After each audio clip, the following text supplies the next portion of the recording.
Sorry, y'all. Oh, very, very sorry. I'm late. I was in there stuffing my face. Wow, been a busy day. Let's see who's on here. Well, first of all, if I don't sit here and blast this whole thing, let's see who is on here. Ladies Farm, thumbs up. Yeah, check them out, y'all. Soon to be Homesteader. Oh boy, there's gonna be. I bet there's gonna be some good questions. Hey, you know what? If you thought last week was a barn burner with all them lunatics I ran into, well, this weekend was fantastic because I didn't see any of them. How cool is that? All right, thanks for checking us out, Suzanne, soon to be Homesteader. Y'all, I think I'm starting to become a techie. I know how to scroll this thing. Is that what they call it? Christine Grumpy, my man. Yeah. Check him out too. Spags Unfiltered, y'all. Two friends of mine there. Black's Tropical Homestead. Soil Brother. That was a ballin' shirt, by the way. Speaking of shirts, I got something to show y'all. Let's see here. D, Grumpy, Black's Tropical. All right. Let me make sure I am live. Yeah. Okay, we are. Hey, y'all, if you don't mind, hit that thumbs up on the way in. It helps us out. Glenn, Oats in here or now. Yeah, anybody that didn't see it last week, I didn't have any luck running in the Hall of Notes this week, or Daryl Hall, better still. Let's see here. Tiger Paw, Bill. I'm sorry. There's a lot of y'all that slipped by me. Meg, Molly. I'm sorry. Vanessa, Leonard, Jorge. Hey, what's up, Jorge? That's my man. All of you are awesome. Judy, RN, Missy, Carolyn. All right, Tim and Jessica. Hello from North Mississippi. Hey, y'all. Last time we were doing this, or actually may have been the time before that, my friend Darren over at Hacks for the Homesteader, he suggested, and I think it was a great idea, that when you come in, number one, hit the thumbs up, let everybody know you're here, and also shout out where you're from.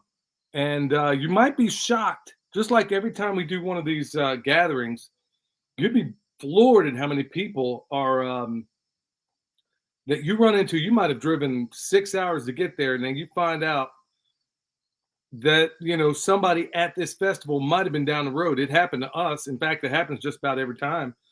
And you'll be shocked. So, hey, y'all, if you can, let everybody know where you're at. Savannah, Georgia, Black's Tropical Homestead. Hey, y'all, I was really digging their video the other day where they got trees. I think I covered it last week, but I was so out of it after dealing with these nut jobs. I may not have mentioned it, but you want to check it out, man. They're doing some pretty cool stuff. Saved by the blood of the crucified one. That's what I'm talking about. Amen to that, my friend. Like I said, hit the thumbs up if you're on the way in. Butterbean, Wild Blue Whippets. All right. So let's just talk about what today was like. Well, first of all, you might notice just a little bit that I'm losing a little bit of weight. A couple of reasons why. Number one, last time I was on with John and Nicole, John from SOE, by the way, whose shirt I got on. Lady at Tractor Supply got a real kick at that. Nobody's coming to save you. I'm going to show you some more shirts here. Anyway, I was on with John and Nicole, and when last time I was with John, I said, dude, I'm going to make it my mission to make sure I am in shape next time the next gathering happens out here at SOE. Well, last time, there it is. What's up? Hacks for the Homesteader, my man Darren. Anyway, like I said, like Darren suggested last time, y'all, give a shout out where you're from. You might be shocked. We all need to start coalescing. Anyway, John told me, he was like, dude, you coming here looking all pudgy like that, I'm going to call you out in front of everybody. And somebody had kind of like halfway sent me an email, like taking them to task for that. I don't, because that's how we roll. I mean, not just him, but a lot of the people I know right here, if you're stepping out of order, they're going to let you know about it. So, yeah, thanks, John, for keeping me tight. Anyway, commenced to getting my diet right, getting the activity right. Now I got to do is throw some weights in there, and then he's going to be eating some crow. Speaking of crow, there's Two Old Crows Homestead, and she came up with a it's pretty cool. She called it the strong bond method of chicken processing. Go check them out at Two Old Crows Homestead. I even linked it in my communities page, which, by the way, I must be getting better at this tech. Homesteading Pastor had to tell me about it. Yeah, he's right, Glenn. Fat shaming does work, but yeah, it it really does. Hey, 18-day compost does work. Yes, it does, my friend. And I tell you what, I'm in the process of a course right now, and we're gonna kick that up. But anyway, y'all, if you might notice, I'm a little bit thinner, but I'm gonna get myself into fighting weight. And it's a double-edged sword. Before I get into showing you all these shirts right quick, it's a double-edged sword. See, I'm a little bit grimy right now. Me and William processed one of the pigs today. Well, we didn't fully process it. We borrowed Jason from Sow the Land. We borrowed his mobile cooler, got it back here, and plugged it in. The thing works fantastic. It's a great idea. And I think he's renting it out. So we borrowed it, and he's going to be over tomorrow. So we did a pig today. We basically gut skinned him, cut him down the sagittal plane, and we got him in that mobile cooler out there. And I ain't gonna lie, y'all, I'm tuckered out. I don't know who Tucker was, but he must have been lazy. But yeah. So anyway, here's the issue I have, and I guess y'all, don't say this to brag. I'm just saying this is just a fact. So I'm thinking, okay, what diet do I want to do? I better do the primal diet because I got to eat up a whole lot of meat in that fridge. Might even do that all meat diet. We'll see how that works. I need to study up on it a little bit more. And I know a number of people that have done it and have had really good things to say about it. So the issue I have is that I'm fixing to put 2 pigs out here into those freezers, and it's going to be touch and go as to whether or not I can fit it all in there, despite having 2 more freezers. So that's a pretty good thing to happen. So anyway, I got to eat up some of this stuff. So lucky me. All right, first shirt, y'all. Let's see what pulled off the stack. Bam! Hey, I'm going to wear these shirts, y'all. I got more shirts than I got videos. Check that out. Grumpy Acres Farm. That's my man. But you know the best part of this shirt? Check this out. We were just up there in the home of Mark Twain. And can y'all even see that? Suppose you were an idiot and suppose you were a member of Congress. But I repeat myself, Mark Twain. You better believe I'm going to be balling that shirt around. And let's see here. Got another one. Like I said, I'll be wearing these. Like I said, I got more shirts and I got videos. We put out a video about every other day. Same one from Grumpy. And then check the back out. Stop denying your agency. We the people. That's the kind of shirts I love to wear, y'all. Plus, last time I wore something like that, y'all, believe it or not, you would not believe the looks I got wearing a shirt that demonstrates patriotism. Now, here's the latest one from SOE. It's like G.I. Joe. Check that out. Knowing is half the battle. Let's look at the back. Knowing is half the battle, but the other half is violence. I bet my man Danny down in Deep South probably digs a shirt like that. Hey, thanks, y'all. Thanks, Grumpy Acres. Like I said, check them out. They're doing wonderful things. Black's Tropical Homestead, Hacks for the Homesteaders, Two Old Crows Homestead. I'm sure there's some folks in here. Oh, Grumpy says one of those shirts were for William. Well, he ain't here right now, Grumpy, so he ain't going to find that out. No, I'm just kidding. I'm getting a Mark Twain shirt if that's how it's going down. Hey, David, let's see here. I like it. I love the shirts. Very nice shirts. Well, thanks, y'all. And thanks so much. I know there's so many things you could already be doing on Sunday night, and you're choosing to hang out with me. So no crazy drama this week, but outside of, can't find no 410 ammo nowhere. Usually go to town once a week to go get pig food with my, get it from my partners. And from the businesses basically in town to give it to me. And I'm like, okay, well, we got a pig to dispatch tomorrow. And when you're teaching folks how to do this, I usually use a 22, no matter the size of the pig. I mean, if you know where you're putting that shot, it really don't matter. In fact, Darren took that one out there, single one shot when we were at SOE at the pig processing, put it exactly where it goes. And on a pig and most animals, it's where the eye and I'm looking at myself weird, where the eye and the ears cross. That's usually the golden spot. So when you shoot, you aim down. So, and I usually use 22 hollow point, but we're going to be filming this thing tomorrow for a project that Jason has going. And so I'm like, okay, well, we better not take any chances here. If I'm taking the shot, there's a good chance I'm going to hit that sweet spot, but it may be somebody else taking the shot. So I'm thinking, okay, a 410 slug, that'll get it done. Um, and it won't, I don't like to go any bigger than that, because if you get too crazy on the ammo that you blow them, look, I better be very careful, because it is a sacred act. So I don't want to make it sound like I'm being flip about it, because it is. We pray about this, and it's a very, very sacred thing when we take life. Whether it's a chicken, whether it's a cow, whether it's pig, sheep, goat, it doesn't matter. It's all sacred. So I'm sorry if I came off as flip, because that is not my intent. Um, but I want to make absolutely sure that this animal, that when we do it, that you don't want the caliber so high that you blow out the cheek bacon. That's some of the best meat on the pig. And also, I'm a little reluctant in doing it, because I'm going to start getting into tanning the hides. Well, I need that brain to be somewhat intact. That's another reason why I want that 22 right now. But I'm going to use a 410 tomorrow. On the rest of them, I'll probably go ahead and use a 22. But anyway, long story short, y'all, I'm in Asheville already. Nobody is carrying any ammunition. I mean, for crying out loud, I even stopped at the Walmart. I knew I was kidding myself going in there. And they may have, I mean, just a handful of boxes of all the calibers and things you can think of out there, y'all. What's up, Patty? With all the calibers out there, 410 is such an underrated cartridge. I totally agree. Nice shirt, man. There's my man, John from Special Operations. John, you'll have to back it up. I was just talking about you. I'll come back to that in a minute, as far as diet and stuff and what you motivated me to do. I'm right there with you, Glenn. 410 will get it done. Plus that 410 slug, like I said, you can't get it. So anyway, in the morning, Ben from down the street, he lives over in, well, maybe I shouldn't say, well, he lives out in Burnsville, and they got Price's Creek out there. So he's going to stop and pick me up some 410 on the way.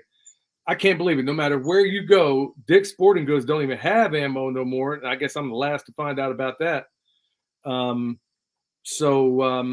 Anyway, we'll get that done in the morning. So we'll get it done.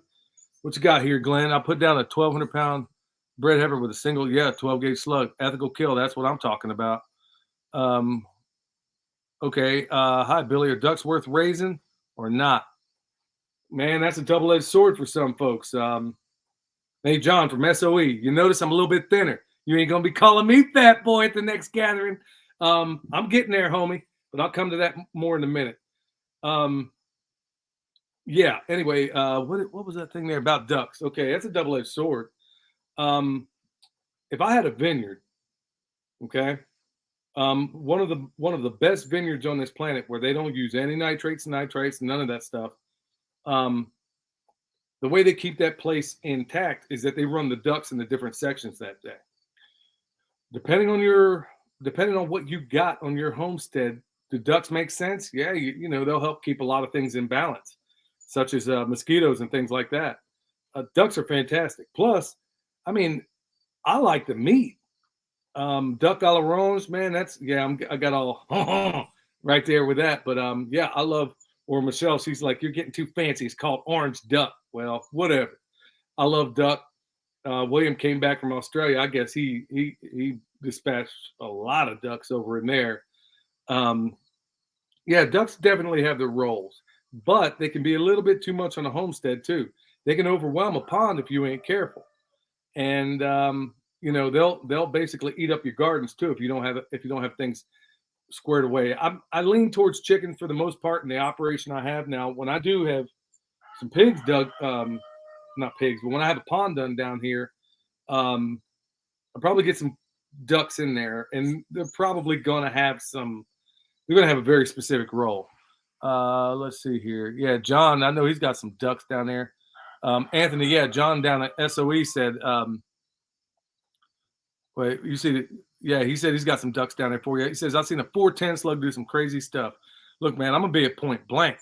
So, yeah, if I can get a good kill shot with the 22, a lot of times when I'm doing the dispatching, here's look, y'all, when you do pigs with me, I have bandsaws, okay? I have sawzalls. I have all these highfalutin things. In fact, taking the skin off like when I do a deer or something, you know, it's not uncommon for me to use. I mean, in the past, I've used mechanical means. Like getting the skin off a pig is a lot more difficult than it is with other animals. Or you can sit here and have a winch and yank it right off. It's if you ever see a processing facility, they use something similar to that. They basically have these little look like vice grips kind of things. They kind of get it started, and then they just literally drag that skin right off of them. But whenever you do a processing with me, we're going old school. You ain't going to be using those sawzalls. If you are, you won't be doing it with me. Every single time, every bit of that processing, even though you're going to be wore out. And honestly, the act of taking life also takes something out of you too, which is also one of the more ethical reasons why I don't think you should do it every single day. In fact, if you know people that do it every single day, they're a little bit off. So anyway, yeah, there's that process. I can sit here and put, these clamps on there, hook it up to a winch and drag it right off. But when you learn it from me, you're going to learn the old ways. You're going to do it with hand tools. You're going to use a saw. Every single cut, you're going to do a saw. Every single thing, you are going to use hand tools. You are going to use a knife. You're going to find the joint. You're not going to be cutting through everything like a lot of other butchers want to do. You're not going to do it that way. And the reason is that if I teach you right, if I teach you a certain way of doing this, because this processing we're going to do tomorrow it's not just cutting it into primals. We're going to break it all the way down into cuts. When you do that sort of thing with me, if you learn the hard way, or what some people call the hard way, I call it the old way. If you learn it that way, then you can always go back. When you get back to your place, you do whatever you want. I got bandsaws. I got sawzalls. Every time I do this, somebody's always saying, well, use a sawzall. Yeah, I got all that stuff, but I ain't doing it. We're going to do it old school all the time, every time, whenever we're processing, without questions. Yeah, John, I was in here talking about you a minute ago. John at SOE, y'all check him out, the most banned person on YouTube. Anyway, my friend John, he was saying, yeah, you come here looking like he said, you come in here looking like a little tubby after you done said you're going to lose weight. I'm going to make a clown out of you. Well, John, I'm down, homie. Ain't going to happen. I'm going to be as hard as 3 times 9. I'm going to be as hard as woodpecker lips, bro. You wait. Yeah, Glenn says, yeah, ducks are a pain in my opinion. Yeah, I won't have them again. Glenn, I feel exactly the same way about goats. People want to raise goats. Now, don't get me wrong. I love some goat cheese. I'm not a big fan of goat meat. I've had it every way possible. I mean, I've had, shish kebab goat, deep fried goat, goat and neck bones, popcorn goat and chitlins. Yeah, I've had it every single way you can imagine, and I haven't liked it one time except for when I was in the Middle East. Those people knew what they were doing with that. These Brits did a marginal job with it. I was training with the British one time over there, and we were in the Kuwaiti desert, and it was okay, but it wasn't. It's not something I'm never going to raise goats. I don't like. I remember having a goat having his head stuck up in this. I had 8,000 to 10,000 volts on this thing. Had his head stuck up in there. He's in there getting Kentucky fried the whole time and still eating what's on the other side of it. When you see that happen, it only takes 3,000 volts to knock a cow back.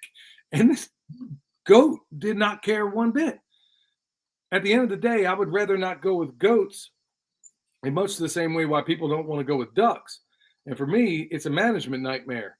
And why am I going to sit here and fool around with goats when between, for example, these hair sheep will eat just about, I'd say they eat about 80% of what a goat will eat without the management nightmare. And plus, when you eat those sheep, those hair sheep, trust me, I mean, people think I'm crazy when I'm saying it. I swear, if you put Kobe beef here and a lamb chop from a young Katahdin sheep, you'll pick that Katahdin every single time, in my view. So anyway, I don't deal with the management nightmares, and that's just how it is. Let's see here. Thank you, John. Might have to take you up on that. Yeah, Anthony, he's got some ducks out there. Farmers Inc. Hello from Eastern NC. That name sounds familiar. Patty saying hi to Two Old Crows. Hey, y'all, if you're just getting in, remember, hit that thumbs up. And also check out Two Old Crows video where they did the strong bond method of chicken processing. And anybody that doesn't know, my friend Darren at Hacks for the Homestead years ago, me and him came up with this method a while ago where let's say you got limited space in your freezer, and I did a video on my channel a while back. Didn't yet have a name for the method. I guess I can't thank y'all enough for naming it, because me and Darren didn't come up with nothing that I recall. Maybe Darren did, and I don't know about it. Anyway, the way we do it, you can see it right there at Two Old Crows Homestead, where basically we piece it out without even getting in the cavity. And then I turn back around. Now, don't do this with little pigs. If you have very mature pigs, you can take them. I make what I call pig sickles out of it. So I take that cavity with the guts and all that stuff in there anyway, and I throw the whole doggone thing to the pigs. And I call it pig sickles. Like I said, don't do it all the time. And, I guess that's just Michelle hitting that horn over there. Anyway, that's the way we came up with a long time ago. Well, here's the cool thing about that method. Now, there's pluses and minuses to all these methods. Now, if you go through the typical method, you leave a whole broiler, that's cool, but you're only going to get so many broilers. Let's say there's a lot of folks out there. I'll tell you a freezer story here in a minute. There's people that can't buy freezers. And a lot of folks just have, like, you got your fridge down low and you got your freezer on top. Well, this method is perfect if you ain't got a lot of storage space. Y'all may think I'm crazy. I already did one video on it where we put 40 birds in one of those little freezers above a fridge and had enough room for another 20. What I'm saying is we could have stuck 60 birds up in that freezer. Now, you got to know how to pack them too. There's a method on that. 60 birds, I guarantee you can get in one of them little small freezers. And these weren't small birds, y'all. These weren't just some, little layers out there. We're talking about some good sized birds. So if you're hurting for space, that's the method you want. Now, the downside is you don't necessarily have the rib cage. Excuse me. You get all the meat off of it, but the downside is, if there is one, because it depends on what you need it for. The way they did it, they broke it down. They left them whole. They left some of them whole, and they left a fair amount also as in pieces. Now, the beauty is, if you can't find a freezer right now, and if you're looking, chances are you can't find one unless you do what I did about a month ago. I was telling Ben and Denise over at Renewed Homestead, I'm going to see them tomorrow, by the way. I was telling them how I went down, man, I ain't trying to put this kid on blast. Anyway, I went in there. I had one freezer quit on me, okay? And I usually buy these freezers from the secondhand place. And the reason why is they put new compressors in there and they give you a guarantee. Well, I got this little messed up thing from this little fruitcake back in Texas. Should have never bought it in the first place, but I was in a bind then. He told me it was a commercial grade. It never worked right from day one, but it didn't start acting up until the day after his little 90-day warranty went out. Anyway, that's the way I've been doing it for years. And then Michelle lost it. I went fishing up in Alaska, came back with 200 pounds of salmon fillets and about 60 pounds of halibut. And this is years ago. It's the same kind of freezer. Y'all, I ain't lying, man. Man, I cried. I cried like Justin Rhodes watching the Lifetime Network when that thing quit. I ain't lying, y'all. I sat there boo-hooing, tears all over the place. When I come back with 200 pounds of salmon and halibut, I was eating that stuff 2 or 3 times a week. Now, this is pre-Fukushima. I wouldn't eat anything out of that side of the Pacific anyway, right now. Anyway, I might have got through 60 pounds of it before it quit on me. So anyway, long story short, long story less long, sorry about that, y'all. Here's what I had to do. I needed a freezer. Went down there looking for one at one of these big box stores. Kid tells me, oh, hey, we ain't got no freezers. I'm like, well, what about this one right here? It was at Lowe's, okay? It was one of the Lowe's near where I live. And kid says, man, we ain't got none. We got them in the back, but I believe they're spoken for. So, what on earth? Sorry, y'all. Coco just ran across the pasture real quick. I was wondering what that was all about. Yeah, I guess he thinks Michelle's going to pet him. Anyway, tell this kid, hey, man, give me one of these ones off the floor. He says, no, we can't do it. I said, come on, man. For real? I need a freezer right now. And he's like, we got 2 in the back, but they're spoken for. He said, no, we got 1 in the back. It's spoken for. I said, all right, kid, you give it to me. I'll give you $100. I kind of whispered, like halfway kept my voice down. He's like, I don't know. I said $200. He says, I'll be right back. I kid you not. He comes walking out of the back, got a freezer in each hand. He's got them like the carts he got at Lowe's. He got one in each hand. He gets up there. He says, I said, all right, here you go, kid. Gave him $200. And yeah, I basically had to bribe somebody to get a doggone freezer out of there. I think he might have been holding it for somebody else. Somebody else was probably greasing his palm. Point being, you may have to use the strong bod method of chicken processing if you can't find a freezer or you got one that quits on you. So yeah, I'm not above stepping out of order when I have to. Anyway, way I see it, I was the highest bidder on that one. Okay, sorry, y'all. No comments are going by. Yeah, everybody, when you come in, give everybody a shout out where you're coming from. Chesapeake, Virginia, Aunt Nan. Hello, everybody coming in. Don't forget to smash that. Thanks, brother. Thanks to Black's Tropical Homestead. Let's see here. Dude, that's the best part. You can make boudin. Yeah, man, I love me some boudin. Man, that's one thing I miss about living close to Louisiana.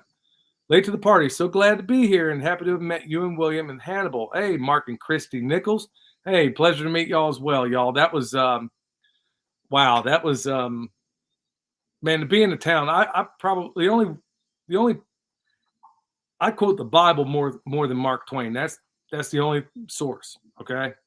And America Shakespeare, man, to be in his hometown was a joy. And to meet all of you guys out there also was a joy. And y'all, I know there's a lot of folks that wrote to me later saying, I wish I'd have came up to you, but you was hey, y'all, I hope y'all realize me, or I don't care if it's a YouTuber, I don't care who they are, I don't care what platform they got. They put their pants on the same way as you, same as I do. I ain't nobody special.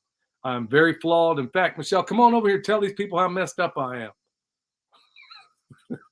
Yeah, she just walked in through the garage back there. Back, hey, Homestead Pastors in there, Strand Farm. Yeah, they'll all tell you how messed up I am, or how I need to be straightened out from time to time. So yeah, hit that like on the way in. But yeah, a lot of you folks that that wrote to me saying you didn't come up and say hi because you were, nervous. Look, what I've noticed at a lot of these gatherings, I'm gonna tell you straight. Most of us in this space, as far as homesteaders and the such, are very introverted. It doesn't mean it's a bad thing, or we're so isolated like I am. And believe it or not, I know people you try not to crash and laugh when I tell you this, but believe it or not, I am an introvert. Yeah, okay, y'all can quit laughing now. Believe it or not, I am, for the most part. I guess I'm an extroverted introvert. I guess I am, depending on if I like the folks I'm around. Otherwise, it, I'll probably be very quiet, and that's the way I was in some of the last jobs I did. Point being, a lot of these gatherings, y'all, a lot of folks are very introverted, but here's the best way to break the ice to a lot of the folks that go to that thing. You see it at every single one of these things. Yeah, I didn't see it so much at SOE at the Self Reliance Conference. Most people were, pretty affable and outgoing, but generally at these homesteaders conference, you got to be the one. Look, just go up there and ask them, "Hey, what do you do? What do you farm? Are you looking to farm?" And I'm telling you what, you take the most introverted person, and they will tell you because they're there to meet you. That's exactly what it is. So you may have to be the one to initiate. But folks, don't think for a minute that I think I'm anything. I know that I'm very flawed, and I put my pants on the same way. So, like this old boy that ran into me at Tractor Supply the other day. You may be watching, man. It was a real joy to meet you. Sorry I couldn't stick around long. I was in a bind. I had to get going, but it was a real joy to meet you. And I got your card. So, yeah, I'll look to reach out to you. But I am up to my eyeballs for the most part these days. But yeah, folks, get out there and say hi to folks. Not just in this virtual world. That's one thing. I love this thing because we're able to reach out and touch each other. But at the same time, it's like George Washington said about fire, or actually about government. It's a dangerous servant or a fearful master, depending on how you do it. So these things are touch and go. But yeah, take time to get out there and try to meet some folks. Okay, try to say hi to them when you're at these gatherings, and don't think for a minute. Anybody out there tell you, you say hi to me, I promise you, my Southern ethic kicks in. I will always say hi back. I'm never going to be one of those people that sticks my nose up. I know how flawed I am, and I know I ain't nobody different than anybody else. So definitely feel free to say hi to me. Strand Farm, yeah, go check them out too. Our Lowe's is still normal. Yeah, you ain't in Asheville, bro. You're in Tennessee, so yeah, Fayetteville. Hello, Kathy from South Carolina. Let's see here. I've been liking thick shoulder steaks. Okay, K. Okay, so when okay, here's a couple of different ways. When you get a speaking of shoulder steaks, when I cut when you cut up any animal, okay, you're gonna see me cut it up. In fact, I've done one on a deer. I cut that thing up the way a Michelin star chef would probably cut up a deer for the most part. Okay, I don't just rip out the back straps. I make, believe it or not, I make T-bones out of a deer. You tell me I'm crazy? Well, go watch the video. Actually, I make deer chops out of it. That's what it would be. So instead of just ripping out that back strap, I'll leave it in there. But you're talking about the shoulder steaks. Well, there's two things like on these pigs I process tomorrow. There's two things you can do with it. Um, I could sit here. You basically that thing you call the Boston butt or pork shoulder, same exact thing. Pork butt, same exact thing. A lot of people take the whole thing, make pulled pork out of it. That's all well and good. But here are some of the other options you can do. I take off the top part of it, which is called the capicola, or if you're a fan of all these mob movies, the gabagool. I cut that off because I think it's the best part on every animal. And most people don't even know that. Most butchers don't even know that. I kid you not. So when you work with me, believe it, we're going to cut that thing up. We're going to make medallions out of it. We're going to make some fine steaks out of it. It's the best on any animal. I care. I can't. I don't know. I say that on everything. I mean, who doesn't like bacon? So anyway, you got a choice. You can take that Boston butt, or you can cut it up into shoulder steaks, which might be one of the things I do tomorrow. The problem with when I do demonstrations with people live is that you need that meat to set up. It needs to be cool before you can do any of that kind of stuff. You can't just cut this thing up and do it warm. And I've done a video. In fact, one of my YouTube videos when I showed you how to process a whole pig, I did it warm. You know why? The same reason that I use only knives and hand tools when I process or when I teach anybody. It's because by and large, most homesteaders don't have a walk-in cooler. So you better know how to do it warm or do it in cold weather. That's the way the old folks used to get around it too. But yeah, them shoulder steaks, I'm gonna do some of that too. And also, like in your deer, y'all, your arms. Most people take the front quarter of a deer and you turn it all into burger. That's fine for those so inclined, but there's so many other things you can do with it. And I'm going to show you that too. I'll show you how to. Basically, you can make a roast out of it, or if you want more grind to make sausage, you can do that too. Like I said, we're going to get in my wheelhouse there. Hello from New Hampshire. Hi, 10 millimeter. Yeah, speaking of 10 millimeter, I wish they had some 410 when I was looking earlier. Yeah, Kebonk. Undisclosed place in Pennsylvania for reasons of security. Therefore, insecurity. Sorry, y'all. Big John B. Wells fan. Okay, if you want free, cheap help, make contact with your local 4-H. Oh, good idea, Glenn. They can get credit hours for working at your place. Yeah, you know what? I bet a dollar to a dime. You'd have to talk more about this, Glenn. Maybe I can get you on one of these days. Here's the problem, y'all. They've sent apprentices out here before from some of these local places, and I about fed them to the pigs. I ain't kidding, y'all. Every other thing. These are guys. One of them was 18 years old, fresh out of high school, and the other was in his early 20s. And every other thing you show them around here when I'm giving them a tour, man, that's a lot of work, or that seems like a lot of work. Well, the good thing about 4-H and stuff like that and FFA, at least they're already in the program. They were paying these dudes, dig this, $20 an hour to come out here and pretend like they wanted to be farm apprentices. I kid you not. Paying them $20 an hour through some grant. So yeah, Glenn, I think that's probably a fantastic idea. Homesteading pastor, y'all. That's my pastor. Go check him out. They do some really good stuff. And honestly, I got to catch up on your latest sermon, Pastor Lon. I've been going at it hard, and I got to be in because you're on YouTube. I got to be in Wi-Fi range, and if I ain't in this house, I ain't got no range. So usually got it playing while I'm sitting here doing inside work. But I've been doing outside work for days now. Quit it, milk boy. Some clown down there playing on his crazy horn. All right. Let's see. New to your channel, just subscribe. Thank you for all you do, Permapastors. Thank you, Farmers Unincorporated. Thank you for all y'all do. I mean, y'all could be doing anything tonight, but you're hanging out with us tonight. So I I do appreciate it, and I'm grateful. Ain't ever, I ask the Lord to, put the good people around me and take the bad ones out. That dog, sorry y'all, if he's down there making all that noise, he's doing his job. Yeah, I've asked the Lord to replace a lot of the folks for the longest time in my life, man. It's always been, how do I say this? I don't know. I guess there ain't no nice way of saying it. For the most of my life, I've been around. It's like I didn't have the best choice of people to call friends. So, for by and large, for most of my adult life, I just haven't had a whole lot of friends. And I made bad choices in picking bad friends in the past, just like everybody else. And then I was thinking, what is that dog? He won't quit, y'all. Hey, milk boy. Hey, quit it. He's messing up a broadcast here. Anyway, I'd prayed for a while now that the Lord would put, because I'm real careful who I put around my family, y'all. That's why all the guys I've worked with over the years as a traveling journeyman electrician, there might have been 5 dudes that ever met my family. I'm not saying I'm something special, but I've always been real careful about who I put around them.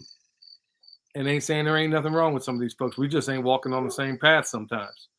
But man, I'm telling y'all, the Lord has come through in a massive way. There's a young lady. Sorry, y'all, I get a little choked up about it. There's a young lady I met through YouTube. I think me and Michelle are leading her to Christ. It's pretty astonishing stuff. I never would have thought all this would have happened through this platform. I never would have meant that I made some of the friends, a lot of them right here in this thread. And thank y'all for these super chats. I don't even know where they're coming at, but thanks whoever. If I come across your name in here, I'll give you a shout out for sure. Every dime of that, you know where it goes, y'all. Can't say the name. We don't keep it. Every dime of it goes to V4CR. So you'll have to read between the lines. So if you give any money, we don't keep it. 100% goes to that charity. And I can't find out where it's showing up here. But anyhow, y'all, through this platform, man, I met some astonishing people. And like I said, met a young lady, even talked to her through this platform. And, man, I'm telling you what, man, I asked the Lord to put the good people in my life and when I say take the bad ones out, I don't mean get rid of them that way. I'm just saying, give me better options, Lord. And he has. He's given me astonishing options. So, man, I'm meeting so many wonderful people through this platform, people I've had the pleasure of spending time with, people that have been to my house, I've gone out to eat with, seen them at some of these gatherings. And it's astonishing. It really is. And to think that in the beginning of this, William, for over a year, tried to talk me into doing this. I didn't want to do it. I'm like, man, I got out of all this social media stuff. I don't think I ever want to go back in.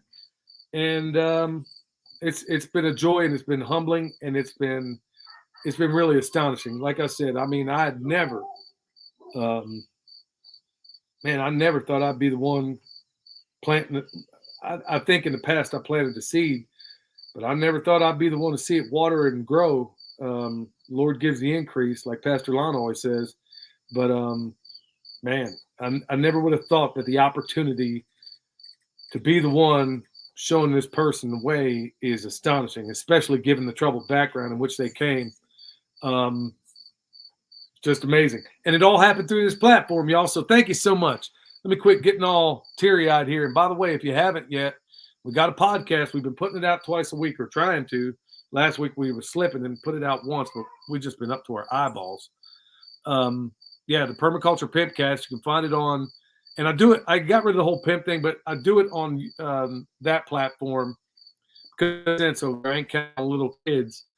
And plus, I have an opportunity through the forum. And YouTube, you only have a very, very narrow band to communicate a point. But in that forum, I do. And then we keep it light. We keep it funny, hopefully. And sometimes we get a little serious. Last time we talked briefly about the Oklahoma City bombing. Yeah, in a permaculture podcast. We did it at the end. So you might want to check it out. Subscribe. Check us out. Let's see here. D saying, Strive like Stone Gap, Homestead. You can't even spell quiet. You got that right, Pastor Lon. Jeff Outdoors, evening. Billy just turned in. Bad gardening here in my area. Man, I'm sorry to hear that. It sounds like a lot of folks. Yeah, it seems like a lot of folks are having a bind. I'll tell you what, y'all. I'm learning. Man, I better not even say this just yet, but man, I'm finding out. Um, I don't want to say it just yet, but I'm just like everything else I've learned in my life. I'm finding out that a lot of what I thought I knew about gardening, about permaculture, about how things work is probably incorrect. But the good thing is I think I know. In fact, I'm sure I'm on the right path, but I don't want to say anything about it just yet. And hopefully, with the platform, the way it's growing and everything, thanks y'all for that. Oh my goodness, y'all.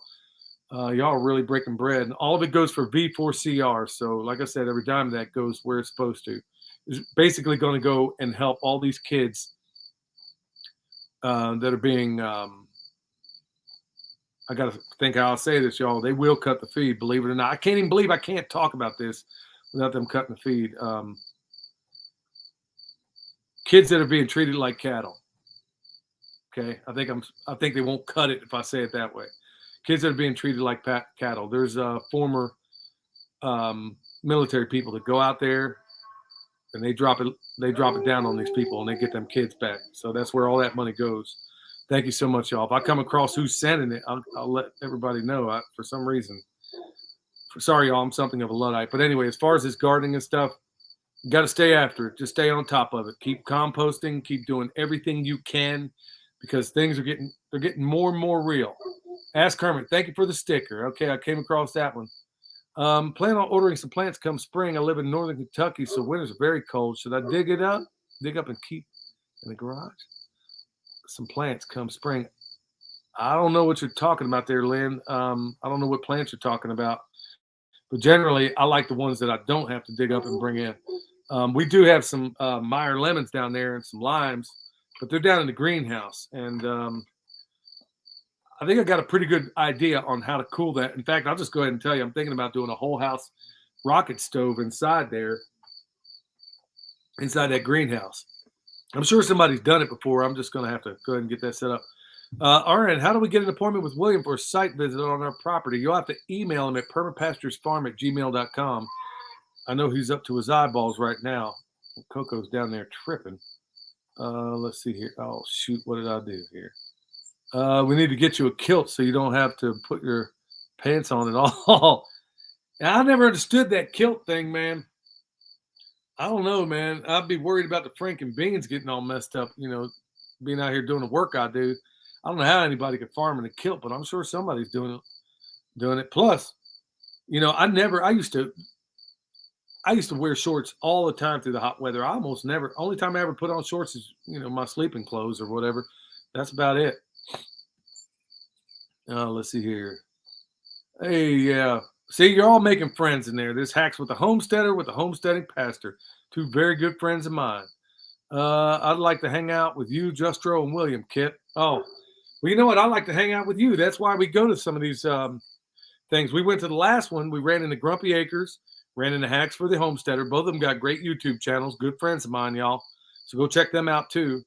Ran into them at the last one, and that's the cool thing about going to these events. Like at that one in South Carolina, we had already had. I remember having dinner with Pastor Lon and Miss Robbie from Homesteading Pastor. We ate up at this place in Tennessee, and man, I walked out. Man, I was starving that day. Man, they must have thought I was a tick in there. I ate like my belly button was touching my backbone. Anyhow, met them prior to that, but when you go there, it's like a reunion when you go to these gatherings.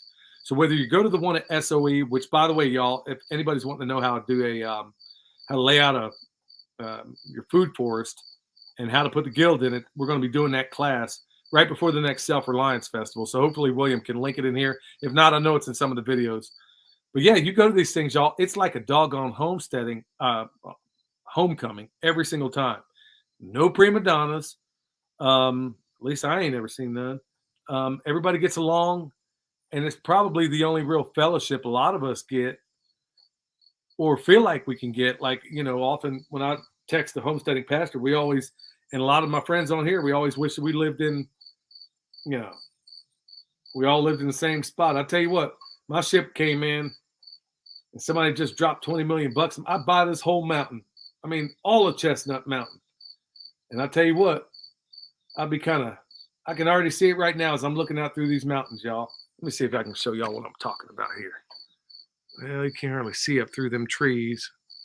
But basically, see that ridge up there? I live on this side, and that's Chestnut Mountain. I'd buy the whole thing. I'd carve off pieces, and I'd put my friends around it. We'd be around each other. Yeah, I know that sounds like a pipe dream, but you know what? I've seen other miracles happen too. Um, yeah, Chestnut Mountain. Justin lives on that side of Chestnut Mountain. I live on this side of Chestnut Mountain. So we're pretty close to Asheville. I better make sure they don't think it's Brokeback Mountain. Like Pastor Lon told me one time, he said, "Yeah, I'll preach on that." Okay. Freezer is not lasting 2 years now. John, you're right. Man, when did he send that comment? Probably been a while. Yeah. It's called planned obsolescence, y'all. They do it on purpose. There was a documentary years ago about why there's this light bulb out in, I want to say California, might even be San Francisco. And it's sitting in this fire station. And this thing's been burning nonstop for over 100 years. Now, they had the technology to do it then, and they don't do it now. And it's called planned obsolescence. They actually engineer this stuff to break down at a specified period of time. I'm dead serious. If you don't know about it, look into it. I guarantee it. Hey, y'all, you're new coming in, hit that thumbs up. Like I said, check us out on the Permaculture Pimpcast. He's absolutely right.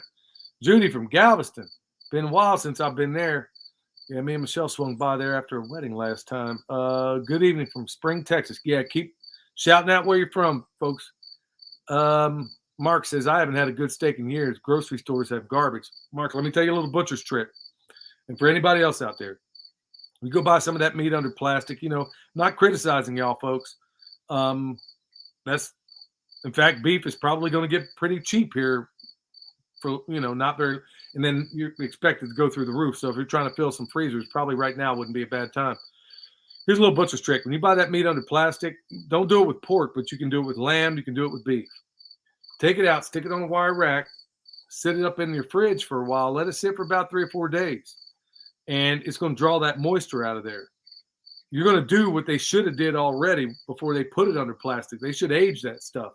Half the time you see that blood dripping off of there, go to a high-end, even if you don't buy anything, go to a high-end butcher shop. See what you notice.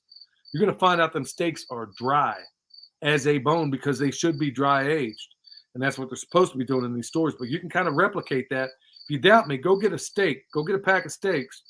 Take half of them. Eat them right off. And then take the other half and stick them in that fridge for a few days and see what happens.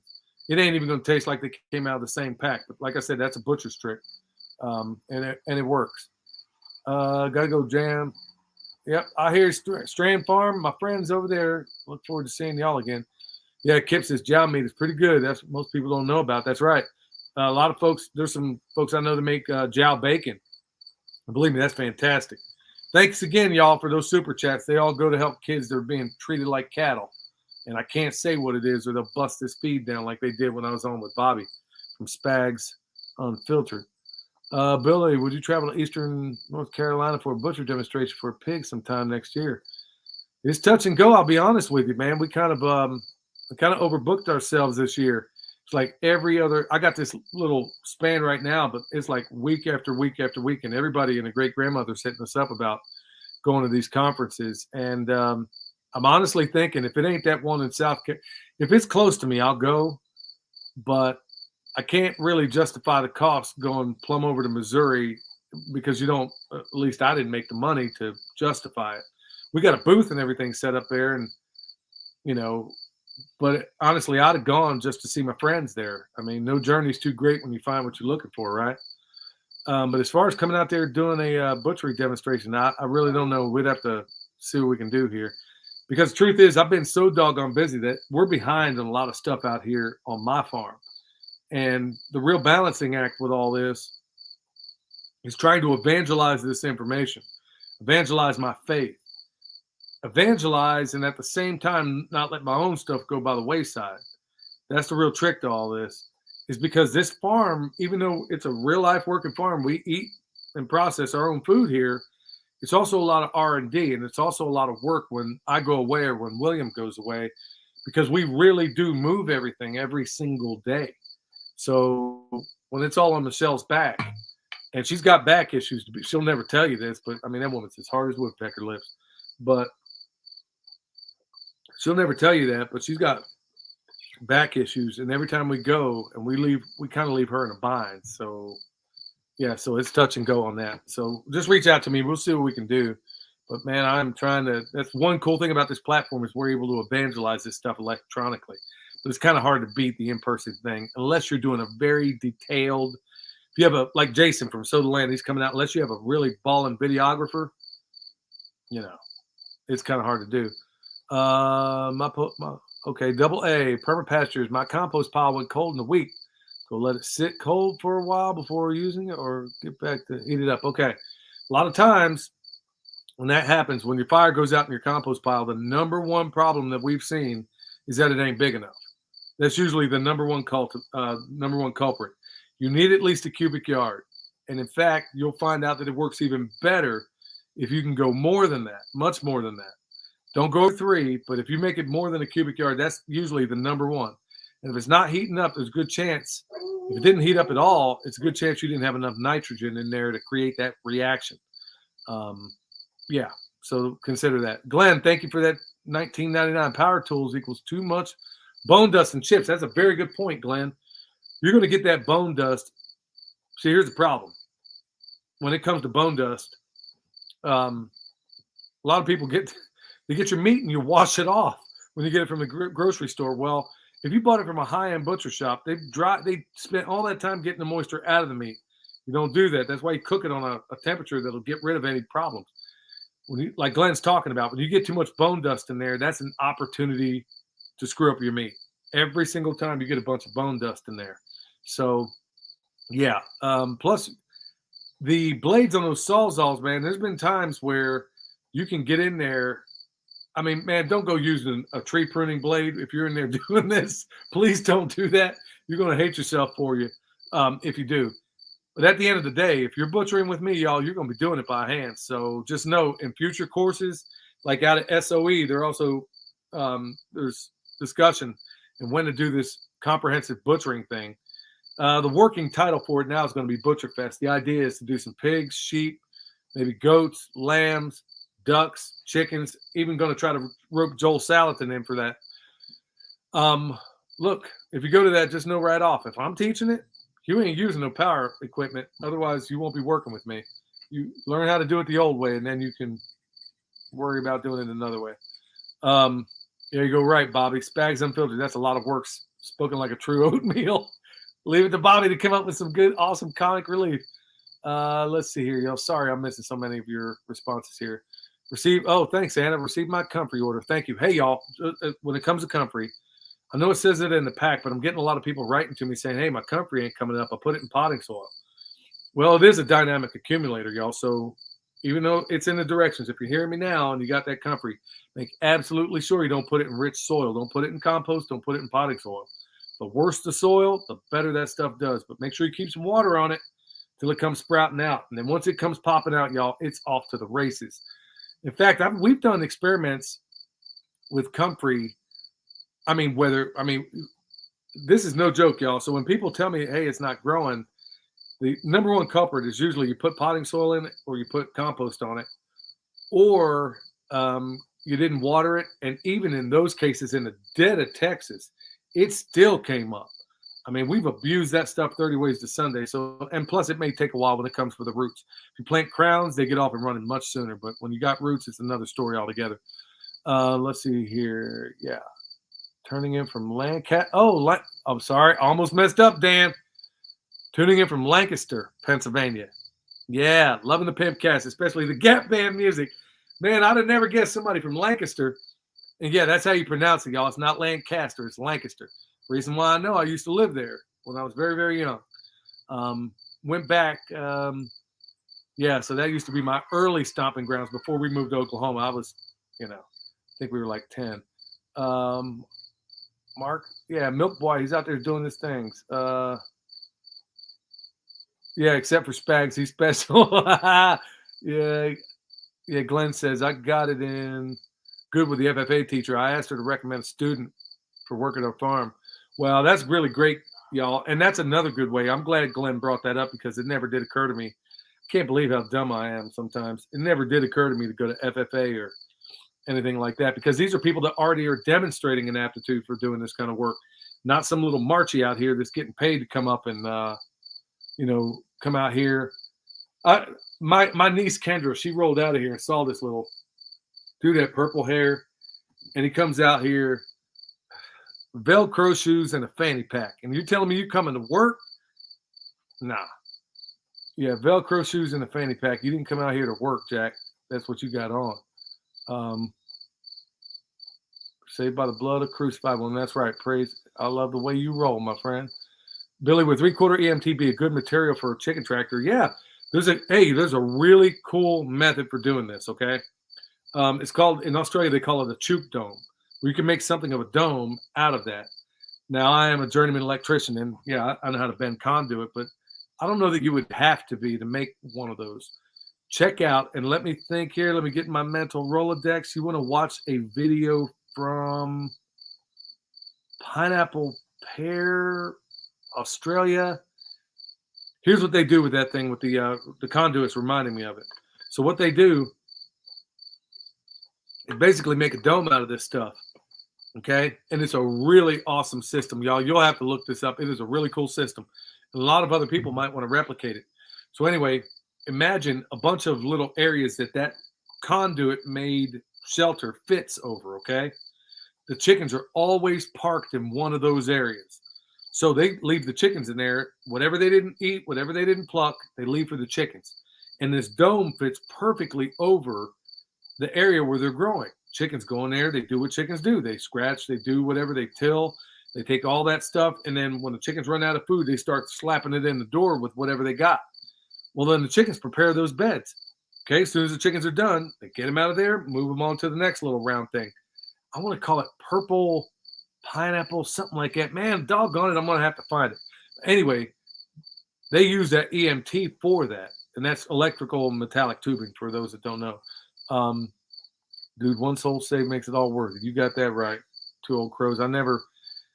It's a new experience for me. So the joy I'm getting out of it is astonishing. And man, I get choked up just thinking about it.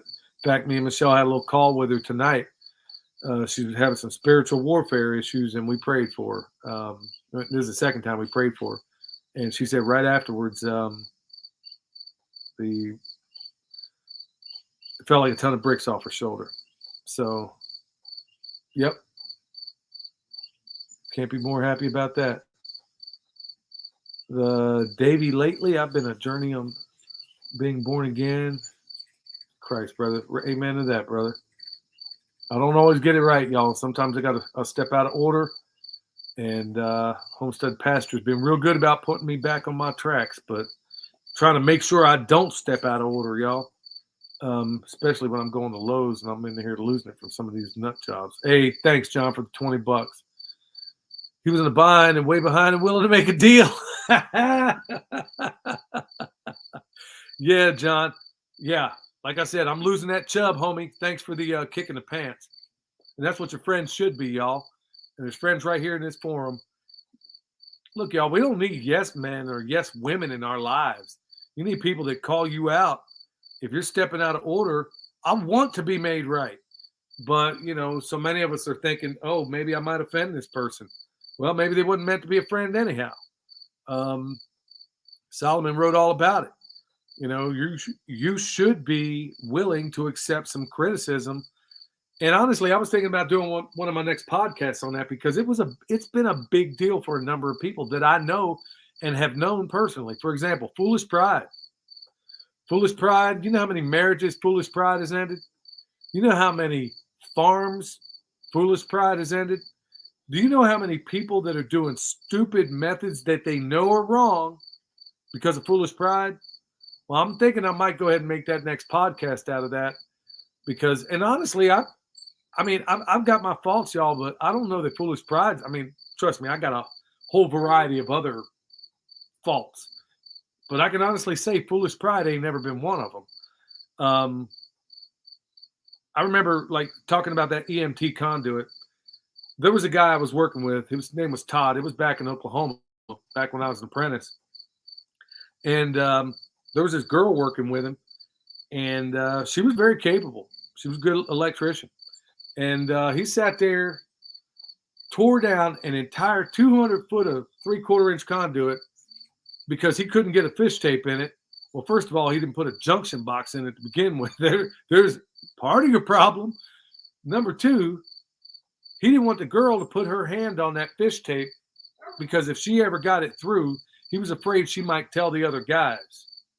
So he sat here and tore this whole run of pipe down to put a junction box, or actually 2 more junction boxes in there, just so this girl wouldn't outdo him. That's stupid. That's foolish pride. Well, he was not very capable to begin with, but I can make a long list of some of that foolish pride. Oh, Jason Casper, thank you so much. Hey, brother, I used your bone sauce this year, and it worked so well. Thank you so much. Y'all need any bone sauce? We got it at the website. Just remember, it was created for orchard settings.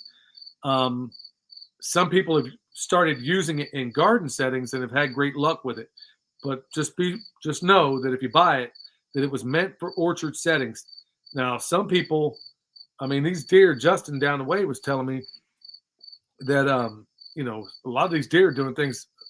These old boys have been up in these woods for a while, these mountains. They're seeing things that they ain't never seen before. Even generationally, they haven't even heard the great grandparents talk about what they've seen some of these animals doing.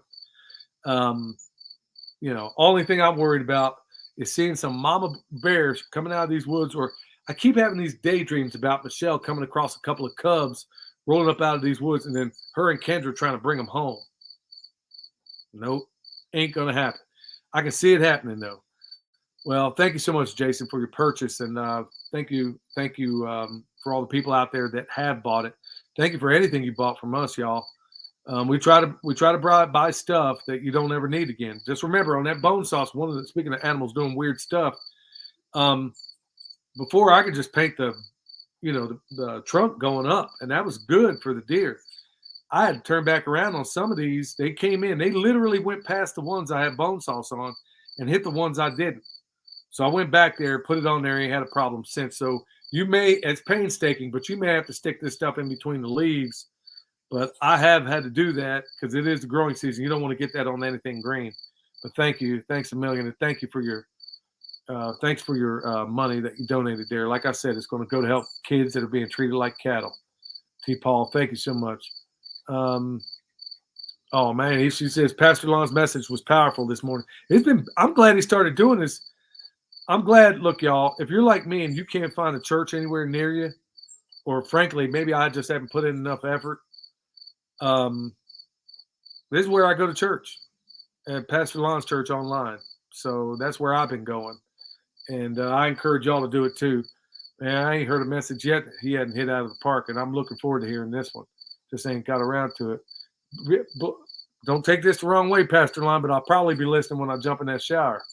Probably the only time I'll have today here. Let's see here. Okay. Join there. How do you plant your fall garden when it's been 104 to 106 over a week? Yeah, that's the real problem. I don't know where you're at, but obviously you're someplace hot. So that was a problem with where we lived in Texas. Is hang on, y'all. This sheep's down there looking like he's about to chew on that. I wonder if she put that hot wire on. Yeah, when you get about that time, there ain't nothing you can do. When it gets that hot, you should have already had your harvest by then. Okay. Or, I mean, look, I'm not saying don't do your fall. You're just going to have to be in a bind planting later. But with this crazy weather, y'all, it's touch and go every time you turn around. Getting ready to pull plants from the raised bed and plant for the fall. Yeah, I hear you there. We're doing the same thing. Well, maybe you don't want to pull them. Our Okie Homestead, I imagine you're from Oklahoma. That's where I'm from. You might consider just kind of chopping and dropping. If it ain't a root crop, I'm leaving them roots in there. You want to leave that. You want to try to keep that stuff in there if you can. I mean, it's just the method we use. You might do your own thing. Suzanne from Central Valley, California. Well, tell me how it is in California right now. A lot of folks I know say it ain't cool. Yeah, thank you so much, 10 millimeter V4CR. That's where that money goes to, every dime of it. So, and then we're actually looking for another organization. There's this lady um, who's doing, I'm trying to figure out how to do this. I'm trying to think about how to disperse the money, how I can still support V4CR. But there's also this lady that has this ministry that looks after these kids after they got them back. I mean, it's not just rescuing these kids, and they don't just. I mean, they've lived through horrors that are just unimaginable, ghastly things, and it's astonishing that they're even alive. So, yeah, there's a lady doing a ministry. I'm sure there's a number of people. Russ Dizdar went on to be with the Lord, so he's not around anymore. So, yeah, I'm just praying that the Lord gives us enough disposable money. We don't talk about how much we give or all those types of things, y'all. But in fact, been doing a lot of praying that the Lord gives us in these times where things are getting harder and harder. A lot of these people that do wonderful work, it's becoming more and more difficult for them to do it because people just ain't got the money to spend on that sort of thing. So, yeah, we're hoping and praying we can give as much as we can. Billy, I'm wanting the rice knife. Will you have some soon? I think there might be some. There may be some up tonight. If not, it should be here in a couple of days. We've been in a bind lately. I mean, like from dawn till dusk lately, trying to. Whenever we go, it's a cool thing about going to these conferences. It's cool to go there and meet everybody. But on the same token, kind of puts us in a bind when we come back because there is a lot to do, and putting it all on the shelf is pretty tough, y'all. Let's see here. Finally got some much needed rain the other day. Glad to hear that, Dennis. Thank you for doing this. Thank you for checking us out. TLR Inc. I'll be back to the land. Yep, going to be there myself. I'm not speaking or anything. I think I'm just going to kind of be the MC for part of it. So I know William's teaching a compost class there. Billy's Walton Mountain. Yep, that's what I'm talking about. And you know what, y'all? When I have watched TV, me and Michelle, we if we watch any TV, it's probably going to happen in the dead of winter. We just ain't got no time to be watching any kind of TV, and we don't have TV, to be honest with you. So we might be one of them subscription services. But anyhow, honestly, you know what we watch? If ever we do, it's either Bonanza, Big Valley, Walton's. And if my mother-in-law's here, Little House on the Prairie, believe me, she'll be watching that thing every other day. And she's going to cry in every episode. You ever wondered how in the Little House on the Prairie, no matter how colossal the problem was, it all got solved in the last 4 minutes of the show. So maybe how cool is that? But the Waltons, I never watched the Waltons grow up. I kind of came to it late. Man, I love those shows, man. We were in a hotel. What was it, this last festival? I turned on the TV. That's probably the first time I watched TV in a very long time. I turned that TV on, y'all, and I was about that close to putting my foot through it. It's just unwatchable. I don't know if it's because I just haven't watched TV in forever in the day, but honestly, the commercials, the stuff they're ingrained, I mean, it's just unbearable to watch. I'm thinking, how bad could it be? I'm watching Food Network, for crying out loud. Well, even there, it's just unbelievable. I can't watch that stuff. The Lonely Lately, thank you for the $10. Any advice on starting a podcast? You and William have done a great job hitting the ground running on the Pimpcast. Well, Davey, a while back, I used to be on the biggest talk show station in Kansas City. I was a backup host and had the offer to go full time there. That's a whole story unto itself. Maybe I'll talk about that in the Pimpcast one of these days. So I have a little bit of a radio background. So making the transition in the podcast was actually fantastic. Because guess what? I don't have a station manager or a programmer director telling me I can't have this person on like Jack Spirko. Reached out to him years ago. And other people like Gerald Salenti, other people that I've had on there. So as far as starting a podcast, I'll be honest with you, we kind of had an unfair advantage because we already had kind of a YouTube channel going. And like, I didn't want to do YouTube at first. William didn't want to do the podcast because we're already up to our eyeballs. But we're thinking, okay, if they ever cut this feed here, I better have a plan B. And that podcast we were thinking might be that, but it wasn't just that. It's honestly, I really enjoyed doing the podcast. I really enjoy the format. In radio, one thing I've always loved about like those old radio shows, y'all, you want to be truly entertained, don't watch the TV, just listen to one of them old radio shows because it's theater of the mind.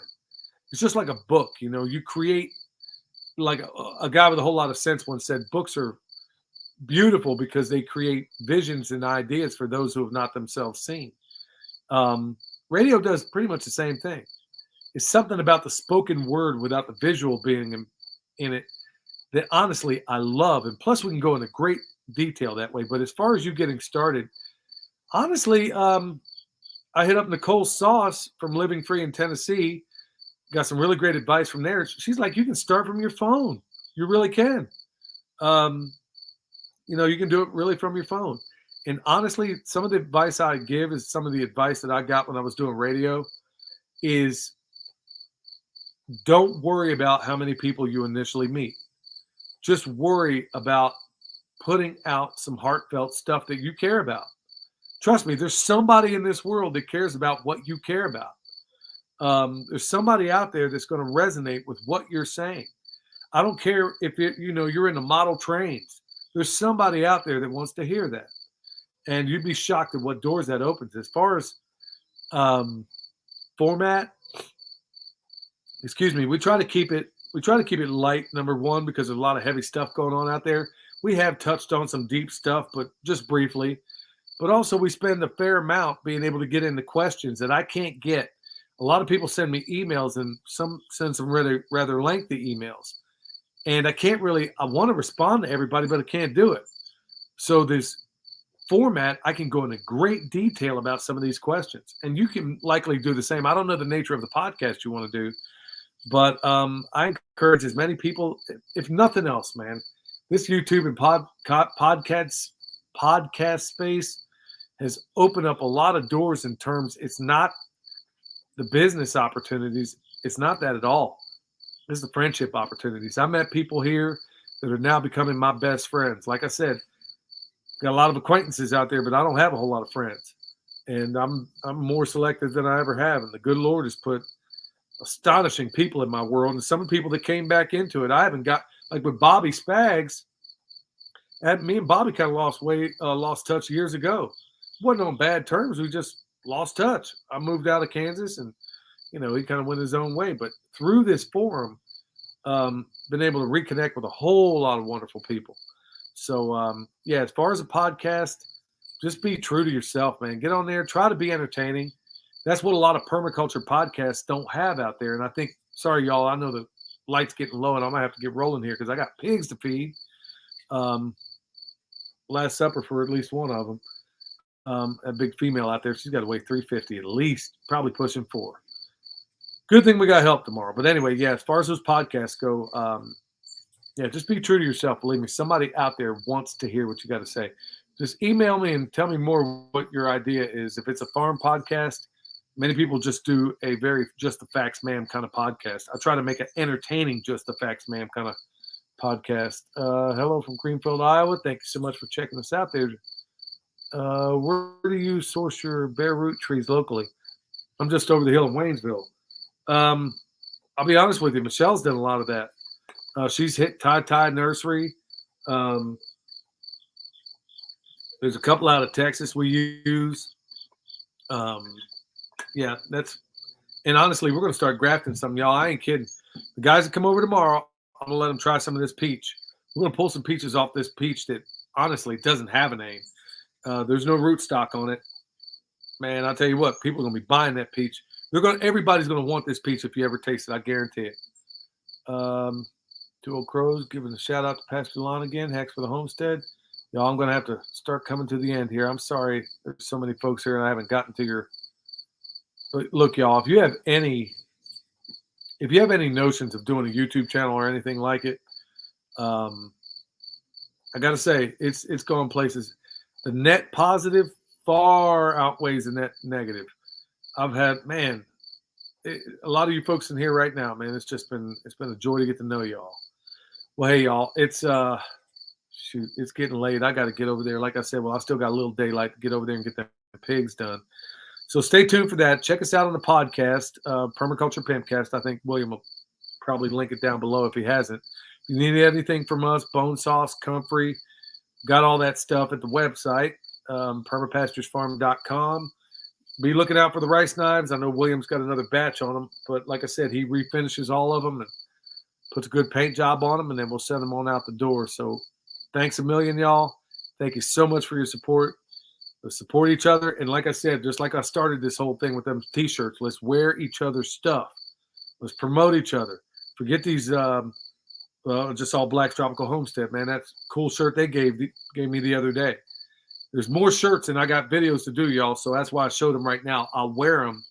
But if you have a farm, if you have a YouTube channel, you send me your shirt. If it's not lewd or, if it's not anything unbecoming, anything I couldn't wear in town and, good company, then I'll definitely try to fit it in. But I'm kind of backed up on shirts right now. So y'all have a blessed night. Talk to you very soon.